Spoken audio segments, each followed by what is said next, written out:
उनकी चौखट मिल जाए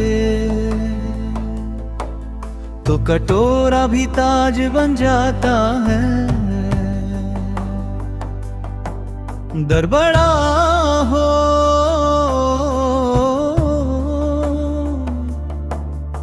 तो मांगने वाला भी शान से खड़ा होता है।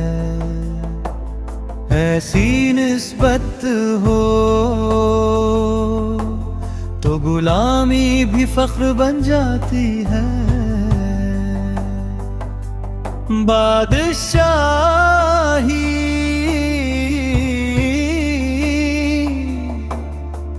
ताज फीका है। उनकी गुलामी के आगे जो उनका नौकर हो वो बादशाहों में भी अलग चमकता है। फकीर हूँ पर उनकी मुहर लगी है मुझ पर।